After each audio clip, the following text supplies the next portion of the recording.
One thing is for sure, there is no way I could get away with doing what I used to do when I worked at the theme parks.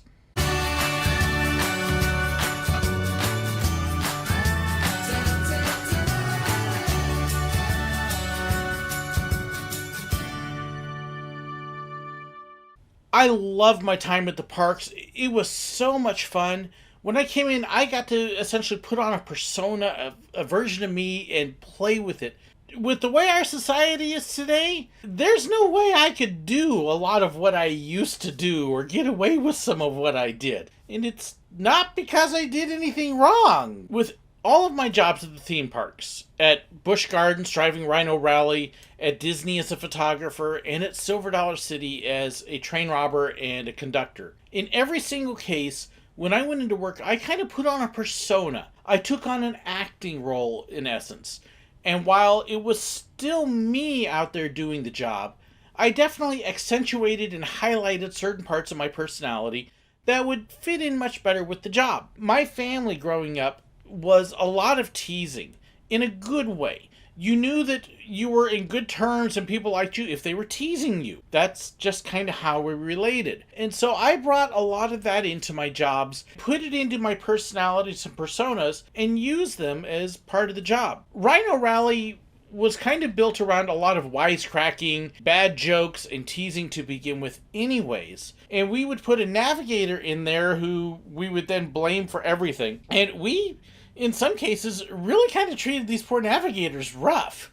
We would do almost everything short of calling them a bloomin' idiot. We would give them the job to look for the signs, and of course we knew the signs were going to disappear. But if anything went wrong, if an animal got stuck on the way, hey, aren't you going to do something about that? Somebody said a joke and nobody laughed. Well, okay, it's his fault that nobody laughed. I really like to blame my navigator for everything in a fun, friendly, laughing, kind of harsh way. It would come down to basically, everything's your fault. You did it wrong. You had one job. Today, the way I would kind of tease my navigators, people would look at me as if I was just mean. They would miss the smile on my face, the laugh in my voice, and the kind of teasing rib. And I would occasionally get some people that would be like that, in which case I would lay off. Half of the fun of the ride was being able to play along and tease and get the whole truck involved in the tease. So you really wanted a navigator with a good sense of humor.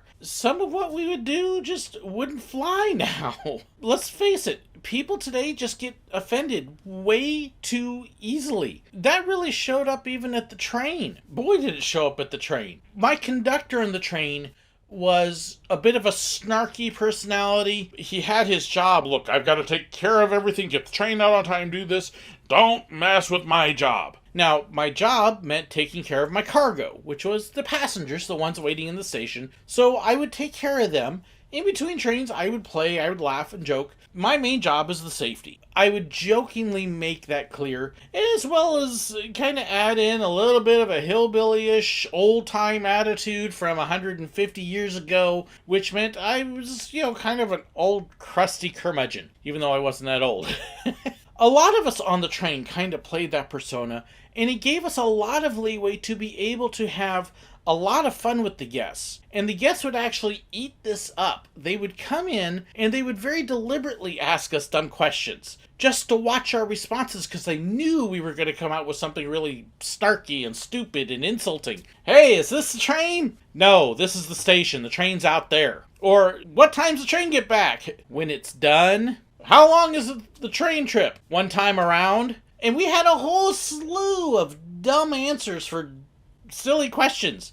And yes, some of the questions weren't so silly, but we love to play it up. If you even looked at the preloading spiel, where we're telling people that if they pull the emergency cord and they don't have an emergency, we'd wave a shotgun in the air and say, we'll arrange one for you. We had some freedom. Even lines like, hey, do I have anybody here from Arkansas? Okay, let me go over those rules one more time for you. And the state would change depending upon who was on spring break. So we may say Oklahoma, we may say Texas, we may say Missouri, although we usually didn't since we were in Missouri. We have a lot of fun with that.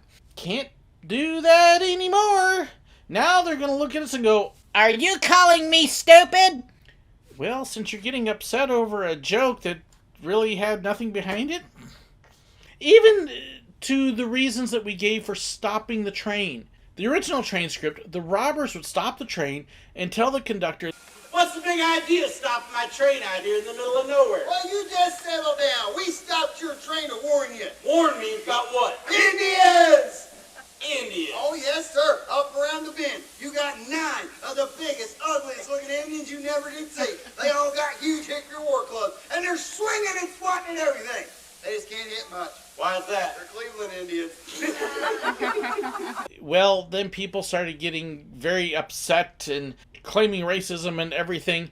I understand that, but the funny thing is the people that would generally get offended and bothered by it almost always weren't Native American. The Native Americans that we would have come through the park on a regular basis because the festivals, most of them loved that line. They told us how much they liked it, and if we weren't doing it, they were asking why not. That makes it our ride. But okay, we could understand that, and so we changed it to Yankees. And then people started getting offended over Yankees.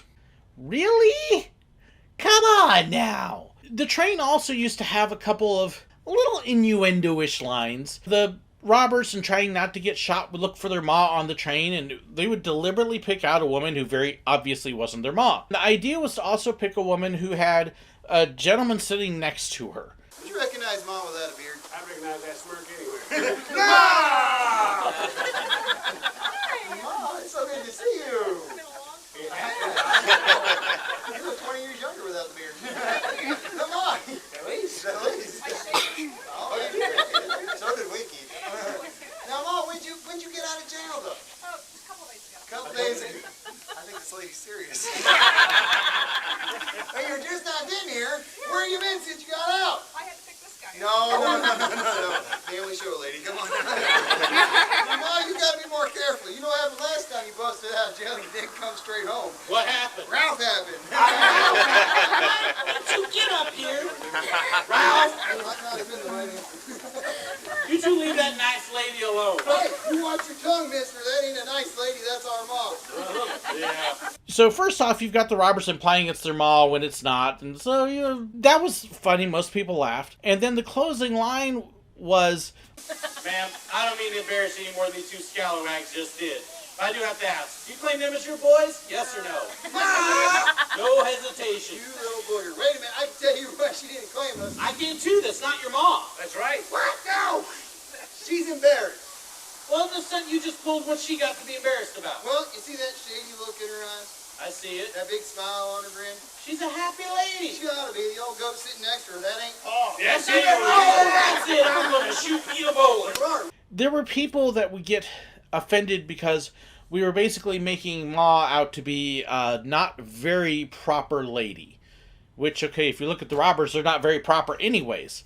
When I started, it was no big deal, but by my last year at Silver Dollar City, we were having to chop out parts of that show because there were segments of society that were not happy, and so certain times of the year we wouldn't do those lines. Now they don't do it at all. They've just completely eliminated Ma because too many people were getting upset and offended over something that was really innocent and very obvious not what they're saying. When you've got a guy my age and he's picking out a young lady who is half my age and saying that's Ma, I mean, come on, hello? And yet people would get mad and offended, and now they really get offended because now we want to be offended because we look for things to be offended over. It's really sad because we've lost the sense of humor. Even at Disney, when I was a photographer at Disney, I loved to pick on and tease guests as they were coming in a very friendly way. If they had a Gap brand on their shirt, I'd say, hey buddy, you know you got a Gap in your shirt? If they're wearing sandals, hey, your shoelace is untied. Just various things like that.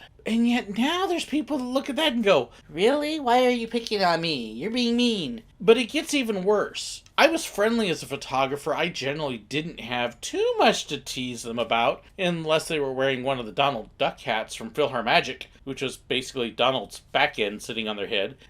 But yeah, even that was questionable. But if you watch even how the characters interact, one of the fun things was watching Anastasia, Drizella, and Lady Tremaine. The three of them, because they were the villains in Cinderella, and based on their characters, they would get downright vicious with the guests. And it was okay because it was their characters and the guests ate it up. In fact, when they started meeting guests, they had this huge long line at times because guests were coming to be picked on and abused because it was fun. If you look, in fact, at how they interact with Kylo Ren and Darth Vader, it's fun getting together with the villains and having the villains pick on you. Anastasia, Drizella, and Lady Tremaine, though, were even a little edgier.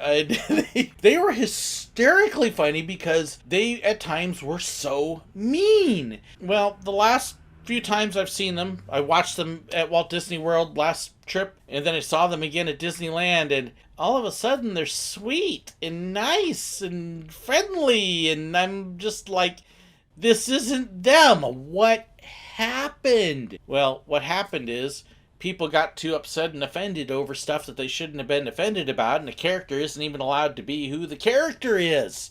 And it just kills the interaction. If a villain can't even be a villain at the park because that's who they are, because people are too busy getting mad instead of laughing, we've gone too far. We're at a time in society when everybody wants to be offended over something. And I honestly think that 10 years ago, we were a whole lot more mature. We had a much better sense of humor. We could laugh at ourselves. We could laugh with other people.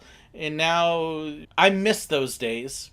I would have a very hard time doing the job today because I couldn't be snarky. I couldn't joke and rib with people because they'd be constantly getting offended and mad. And what a shame that we've lost that. What a shame we've lost an ability to laugh. What a shame we've lost an ability to not take ourselves quite so seriously. It hurts me that we would rather fight with other people and divide up than come together as people who all have the same wants and desires. To have fun, to have a smile, to have a laugh. Can we go back to the old way and get over ourselves? So that's kind of a look at the way it used to be and how today it would be different. It is different. Have you noticed the same thing, or am I completely off base? I'd love to hear your comments. Have you experienced the same thing? Please share it in the comments below. Please don't forget to hit like, share the video, and subscribe if you haven't already. Thank you as well to my patrons for your support. I get to do some incredibly awesome things, and my patrons and their financial support are what make the travel and the trips and the parks and other stuff possible. Thank you so very much for watching, and God bless. We would shop.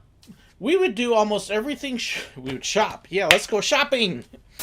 There's no way I could get away with doing what I used to do when I worked at the parks. Oh my gosh. Seriously?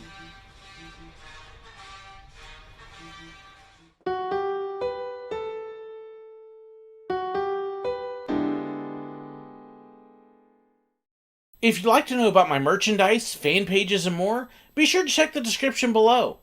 If you'd like to know whenever I've got a new video posted, well, make sure you hit that button right up there and subscribe.